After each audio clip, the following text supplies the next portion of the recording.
record. Now I'd just like to say a little bit about our lovely guest. So this is Dr. Charles Menifield. He is the Dean of the School of Public Affairs and Administration at Rutgers University Newark.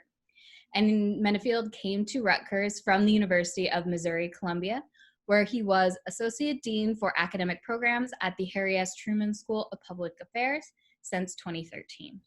His research interests lie primarily in the areas of budgeting and financial management, public health and welfare, and minority politics. Other areas include public management information systems, education finance, and public administration education. He has 2 books on minority politics and 2 books on public budgeting and financial management. His current research examines the prevalence of obesity, infant mortality, and other healthcare factors on children.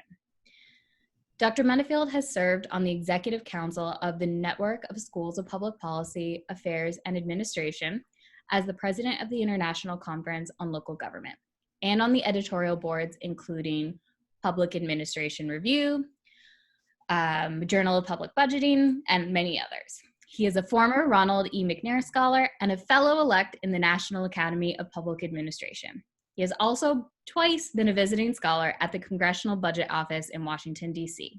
So we are very lucky to have Dean Charles Menifield with us. And without further ado, I will let you take it away. All right, thank you very much. I'm honored to be with you today. It's always a pleasure to see what's going on in other parts of the country. And I know that this time that we live in is trying on so many different levels. So I tend to be somewhat of an opportunist when it comes to research. I do focus on budgeting and financial management, but I really like to answer questions when I see things on the news. So one of the things that I saw with respect to COVID was that African Americans were being disproportionately impacted. So I decided to start doing some research to see if that was indeed the case, if the data was available. So today I'm going to talk about COVID. I'm going to start sharing my screen. And it's good? Okay, fantastic. So pandemic planning in the US, the examination of COVID data.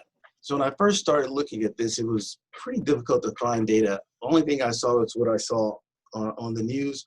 But at some point, data started trickling in as reports started going out. So let's talk about some basics just so that we're all on the same page. What is a coronavirus? So COVID-19 is a form of a coronavirus, and this is not the first time that the coronavirus has actually been in the US. But Harvard defines it as an extremely common cause of colds and upper respiratory infections. And we hear a lot about people having lung capacity limitations and that sort of thing. What are some symptoms of COVID-19? Well, some people actually have COVID. You might actually have it right now and not even know it. But some people are at the other end of the spectrum and they exhibit a lot of different things that can include the items listed here: body aches, fever, a dry cough, headaches, fatigue, etc. Now, in the severe cases and the ones that we see where people have, it's resulted in their death, this is when the influenza-like symptoms really kick in, lungs becomes congested. We saw on the news where they were trying to get the respirators. That was all because of limited lung capacity. If you couple it with some other things, like if you have cancer, if you have high blood pressure, diabetes, and all these other things, it exasperates all those sorts of things.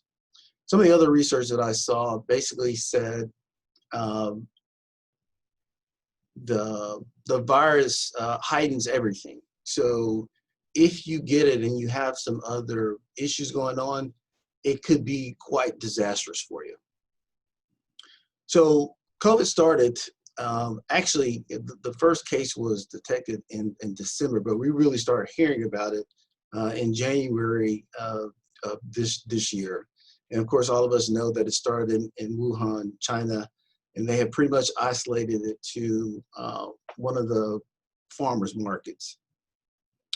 And as I mentioned earlier, as the deaths have mounted in the US, these questions of who's being affected, where they're being affected, et cetera, started to rise. Normally, when diseases and events occur in Asia, it usually spreads from west to east in the US. And it was the same in this case, but clearly the evidence suggests that the Northeast has been more heavily impacted thus far. So we're going to get into that in a minute. So I have two research questions. Are COVID-19 deaths spread equally across different states and regions of the US? And are African Americans disproportionately impacted and more likely to die from COVID than other racial groups? Pandemics in the US is not new, to say the least. There's been 6, if you include COVID, over the last century plus. The 1918 influenza pandemic, or the Spanish flu, was the very first one. This was an H1N1 virus that likely originated from birds. Started in Europe, spread to Asia, and then US military men likely brought it over from abroad. About 500 million people had the Spanish flu, and at that period of time, that was about a third of the world's population. So we're talking about a lot of people. The death rate was really high, but it was really high among people that were healthy, other than having the disease. In '57, the Asian flu emerged in Singapore and later in Hong Kong. This virus was comprised of 3 different genes from an H2N2 virus that also originated from a bird species. Again, the US personnel that were stationed abroad, and then later they came home to a military base in Rhode Island, and then it spread from there in the US. About 116,000 people in the US died from the Asian flu. In '68, a influenza pandemic broke out in Hong Kong. This one quickly spread to Singapore, then to Australia, then to Europe. And late in '68, the virus was brought to the US, again from US military personnel, likely returning home from Vietnam. This virus was caused by an H3N2 virus, and it had 2 different types of genes from birds, and this was an influenza A virus. It killed more than 1 million people worldwide and about 100,000 in the US. And of course, everyone knows about the AIDS pandemic. It has been running rampant for many, many years. The AIDS virus was actually first detected in the 1920s, but it really became big in the 1980s, the early 1980s. And worldwide, the virus continues to essentially wreak havoc.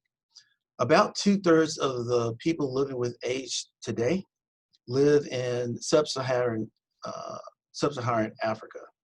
And of course, it affects everybody, regardless of age, gender, race, or sexual orientation. With that said, about 2/3 of the new cases are among the gay and bisexual population. In 2009, more recently, we had what was called the swine flu. And this emerged in the US and Mexico. And unlike previous influenza virus, this one contained a unique combination of influenza genes that had not been previously detected in animals or humans. There's no real solid number on the number of cases, but hospitalizations have ranged in the vicinity of 43 million to 90 million. Hospitalizations, roughly 274,000, and about 12,500 deaths worldwide. And that brings us to the 2020 COVID-19 pandemic. We're going to get to some specific numbers in a minute, but this virus has an ecological aura in the bat population. So basically, snakes ate bats flying out of caves. The snakes were then caught, and then the people then ate the snakes. So, and that goes back to that market in Wuhan. So we're going to get into some details about that in a minute. So here's a table that has all of the numbers thus far. Of course, the COVID numbers are growing, and of course, the AIDS numbers continue to grow as well. So by the time this is over, who knows what that number is going to look like. Now, there's really no literature on COVID. There's literature on the coronavirus, but not a lot. So when I started doing this work, basically because COVID exhibits the same characteristics as influenza, I basically looked at the literature of variables that impact influenza with the question of, is race a salient factor? And basically I found in all the literature that I found, with one exception, and that's this first one here, Oliver did not find any real distinctions between African Americans and white patients who were hospitalized due to aspirational pneumonia. So all of the other research pretty much consistently indicated a variety of things, but what's most important to me was that African Americans were more likely to die from the virus, and that if you couple it with poverty, low income, and things like that, it got even worse. As you can see here at Hutchins, if you put in whether or not they had AIDS, their educational levels, whether or not they had insurance, all of those things impacted mortality rates. And then here's just a little bit more. So as I mentioned earlier, the data for COVID is very, very limited, but the CDC has done a pretty good job. And then I found a really good data set at APM Research Labs, which I had not heard from before, had really good data on race and state of persons that died from the COVID virus. The CDC virus had locations, we've heard a lot about people dying in nursing homes. It delineates whether it was in a hospital, in a nursing home, or some other clinical entity. And then, of course, I got some basic population data from the US Census. So what did I find? Now think about the questions again. Are there variations in states? Are there variations in regions? And then are certain populations affected more than others? So I split the country into regions. And this pretty much follows the US Census versions of regions. I did modify it a bit because I just don't see Delaware being in the South. So I use some common sense in this, in these categories. So this data goes from February 1st to May 20th. This data is updated pretty much weekly by the CDC and APM laboratories. But at some point I had to stop, so I cut it off last week and left it at those numbers. So as of May 20, there's a 68,426 deaths related to COVID-19. The third column here shows you the percentage of these deaths in each of the regions relative to the other regions.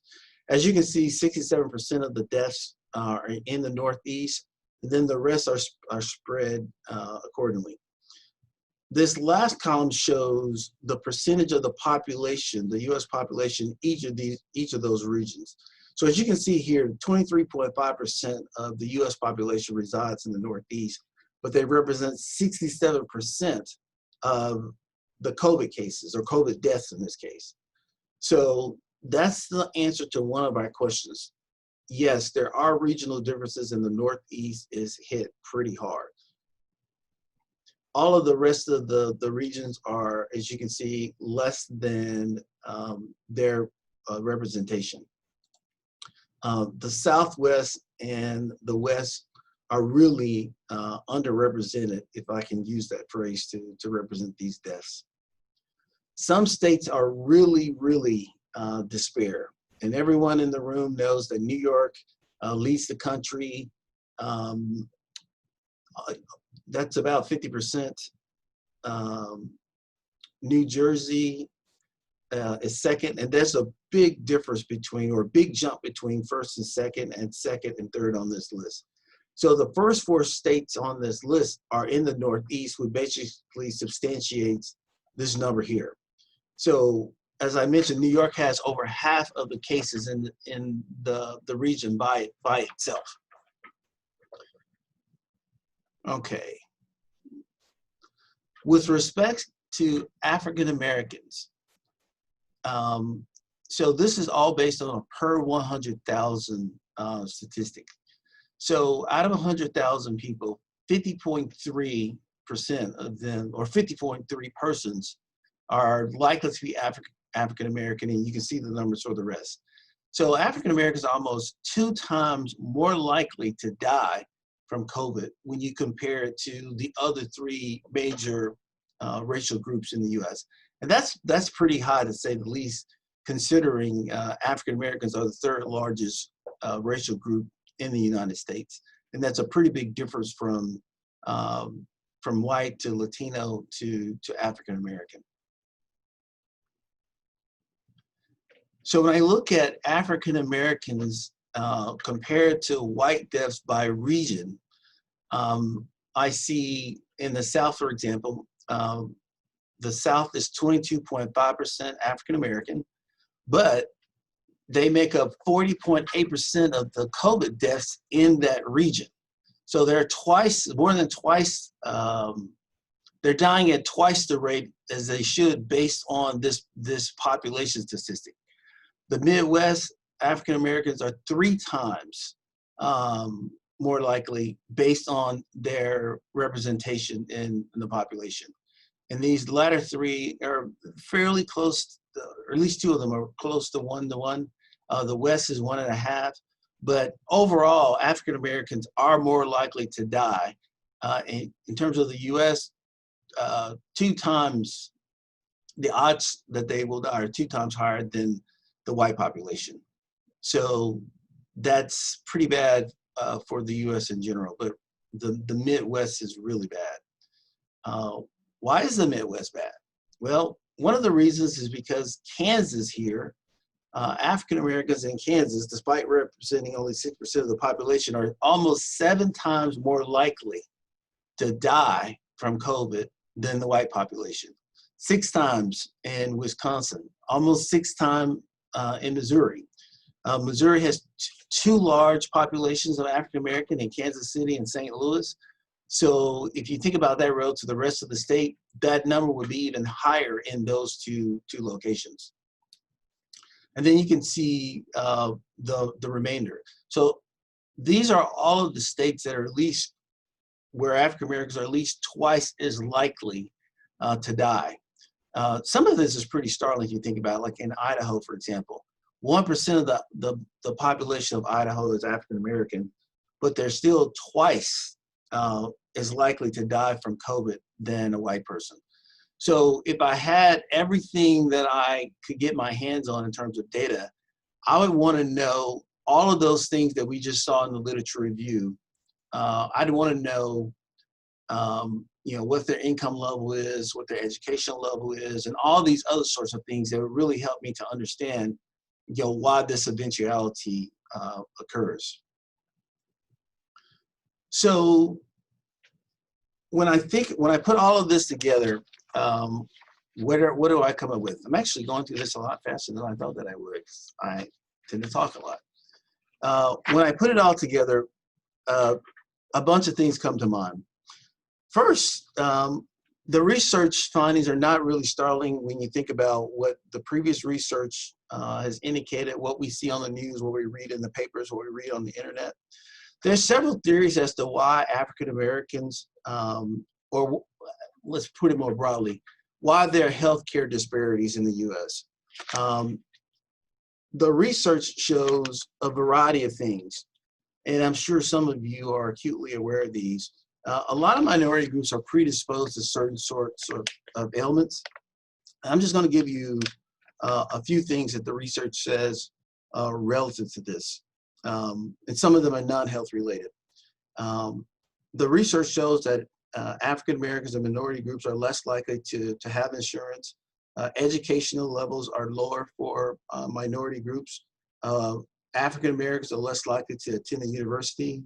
have a high incidence of things like diabetes, more likely to be obese, less likely to own a home, less likely to accumulate wealth.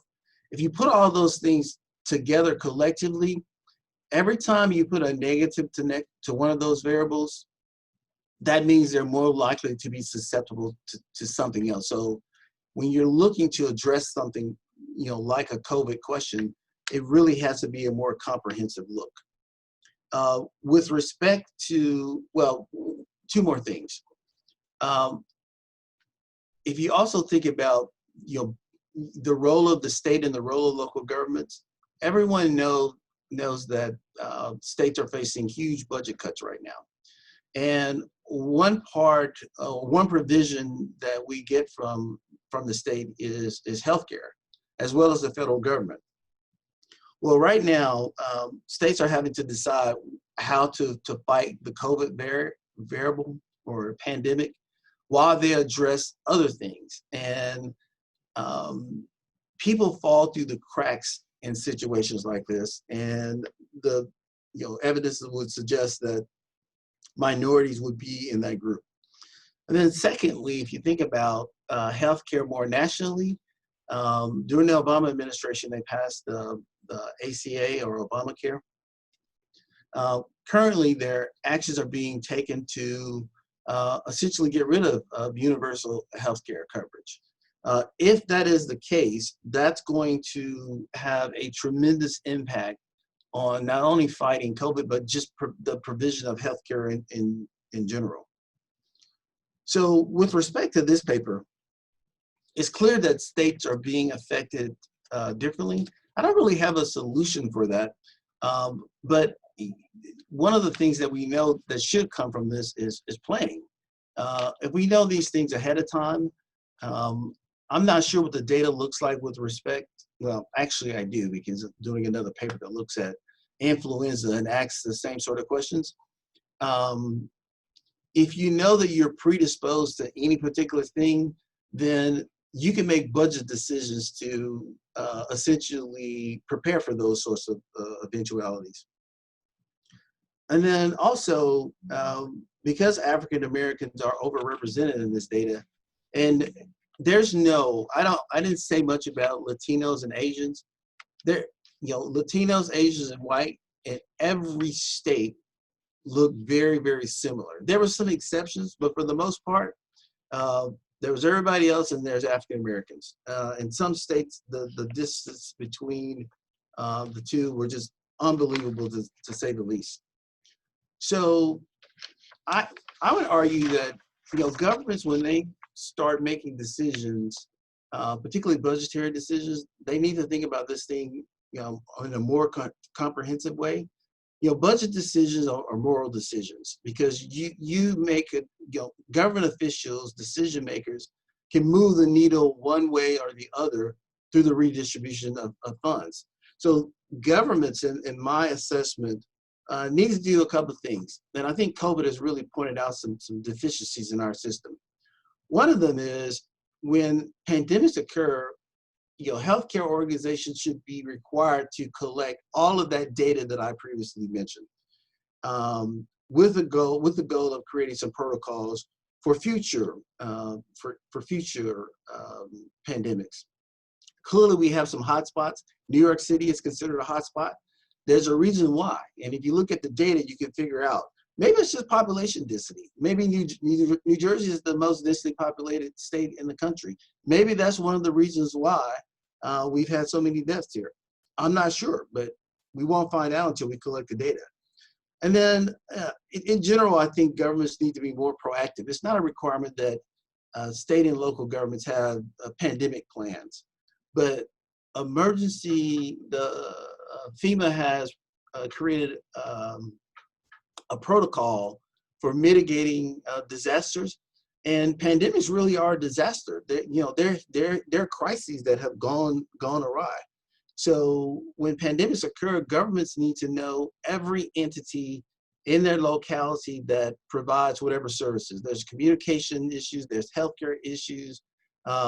In New York, how many of you saw the mass burials All of those sorts of arrangements should be thought about ahead of time in the event that something does occur.